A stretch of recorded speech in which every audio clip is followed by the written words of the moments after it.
آج پاکستان کے لیے بڑا ٹف دن تھا، ایمبیرسنگ دن تھا انفیکٹ، کیونکہ لاکھ کے مجمع میں ایسا لگا جیسے پاکستان ٹیم آئی نہیں ہے۔ دیکھیں اتنے لوگ مانا کہ بھارت ٹیم کو سپورٹ کرنے آئے ہوئے تھے، مگر وہ پاکستان کو بھی تو دیکھنے آئے ہوئے تھے، اس لیے کہ پاکستان اور بھارت کی ایک رچ رائیولری ہے، اور اس رائیولری کا بیڑا غرق کر دیا آج کی پرفارمنس میں۔ دیکھیں فینز جو ہے نا وہ اس طرح کا ون سائیڈڈ افیئر دیکھنے کو تیار نہیں ہے، اور اسی لیے وہ ٹیم کو معاف بھی نہیں کرتے ہیں، کیونکہ آپ لڑ کے ہار جائیں کسی کو کوئی پرابلم نہیں ہوتا، مگر اس طرح سے ہاف ٹائم کے اوپر ہی پہلے بریک میں ہی پتا چل جائے کہ بھارت یہ میچ جیت جائے گا تو پھر کوئی نہیں دیکھتا ایسے۔ اور پاکستان نے بے انتہا غلطیاں کی ہیں۔ غلطی نمبر 1، 30 کر کے آؤٹ ہو گئے، 40 کر کے آؤٹ ہو گئے، 50 کر کے آؤٹ ہو گئے۔ یہ لو باؤنسی پچ تھی، آپ کو سٹارٹ مل گیا، جب سٹارٹ مل گیا تو پھر آپ 100 کریں، سیٹ ہو گئے ہیں۔ اور پھر وہی بات ہے کہ اتنا بڑا اگر مجمع آیا تھا تو اس میں پریشر میں آنے کی ضرورت نہیں ہے، بلکہ جو گریٹ پلیئرز ہیں، جو گریٹ ٹیمز ہیں، وہ ایسا پریشر مانگتی ہیں کہ مجھے دو ایسا پریشر، مجھے ایسی سٹیج دو، لاکھ آدمی مجھے دیکھنے آئے، میں بتاؤں گا میں کتنا بڑا ٹیلنٹ ہوں۔ مگر اس سے اگر آپ پریشان ہو جائیں اور اس کو یہ سمجھیں کہ جی پتہ نہیں کیا ہوگا اگر میں آؤٹ ہو گیا، پتہ نہیں کیا ہوگا اگر میں نے کیچ چھوڑ دیا، تو پھر نیگیٹیوٹی آ جاتی ہے، اور نیگیٹیوٹی جب آتی ہے تو آپ کے ہاتھ پاؤں جیم ہو جاتے ہیں، فریز ہو جاتے ہیں، اور پھر یہی ہوتا ہے جو ہوا ہے۔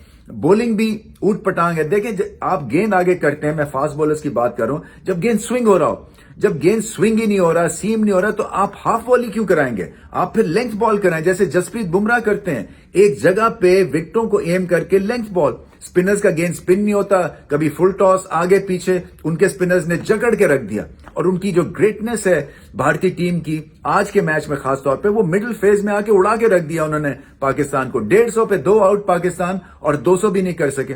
ایسی بات دیکھیں کسی کو ہضم ہونے والی نہیں ہے، کیونکہ جب آپ کو سٹارٹ بھی مل گیا، جب کنڈیشنز بھی بیٹنگ کے لیے ٹھیک تھیں، جب آپ دیکھ رہا تھا کہ شاید 270-80 کر سکتے ہیں، اور کہیں 270-80 کیا ہوتا تو بھارت کے لیے مشکلات ہو جانی تھی، کیونکہ پچ اور سلو ہو گئی تھی، سپن بھی ہو رہا تھا ایوننگ میں۔ مگر ایسے لگا جیسے کہ آخری کے بلے باز جیسے کہ کوئی چیریٹی میچ کھیل رہے ہیں، کوئی نمائشی میچ کھیل رہے ہیں، کیونکہ یہ بھی کسی نے نہیں کوشش کی کہ چلو میں پورے 50 اوورز کھیلوں، اس سکور کو 220-230 تک لے کے جاؤں۔ اور پھر جب پہلے 10 اوورز میں بھارت نے 70-80 کر دیا تو 190 تو ہونا ہی ہونا تھا، تو وہاں پہ بھی کنٹرول نہیں دیکھا، چھکے پہ چھکے پڑ رہے ہیں، چوکے پہ چوکے پڑ رہے ہیں، اور کوئی سر پیر نہیں تھا۔ دیکھیں پاکستان کو ایک تو اس ہار سے بہت کچھ سیکھنا ہے، آگے بڑھنا ہے۔ وہ آگے کیسے بڑھنا ہے؟ کمبینیشن کو بدل کے، لڑکوں کو چانس اور دیں، آپ کی بینچ اسٹرینتھ ہے۔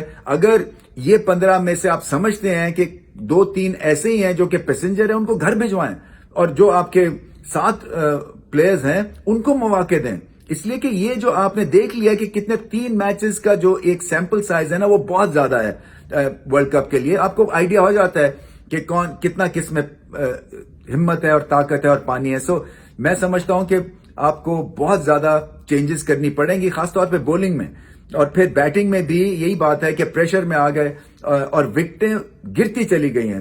آپ کو پتا ہے کہ کلدیپ یادو نے کیا بال کرنا ہے، آپ کو پتا ہے جڈیجا کیسی بولنگ کرتے ہیں، وکٹوں میں گیند رکھتے ہیں۔ کلدیپ یادو کے جو لیفٹ آرم سپن ہے وہ آپ آرام سے پکڑی جاتی ہے، کیونکہ جب وہ گگلی کرتے ہیں وہ زیادہ فلائٹ کرتے ہیں۔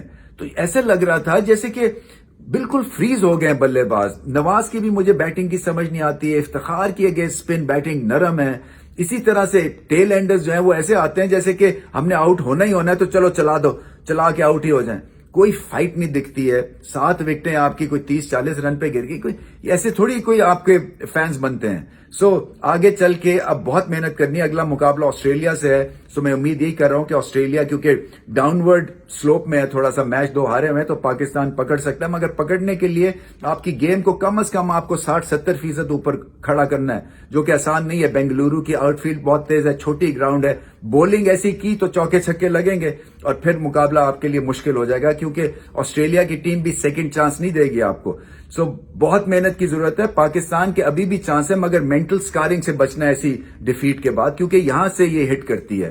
ٹیکنیکل اعتبار سے تو ہم کمزور تھے ہی تھے، اور بہت فرق ڈال دیا بھارت نے پاکستان کی ون ڈے میں، اس لیے کہ وہ پتہ چلتی ہے کوالٹی، ان کو گیم اویئرنیس ہے، ان کو پتہ ہے کوالٹی کہ کس طرح سے چوکے چھکے لگانے ہیں سچویشن کے حساب سے۔ روہت شرما نے گریٹ اننگز کھیلی ہے، اور اسی طرح سے مڈل آرڈر بھی چل رہا ہے ان کا۔ سو پاکستان کا جو مڈل آرڈر ہے آج ٹوٹل فلاپ ایک دن جو ہے وہ 350 رن چیز کر لیتے ہیں، دوسرے دن جو ہے وہ فلاپ شو ہو جاتا ہے بلے کے ساتھ.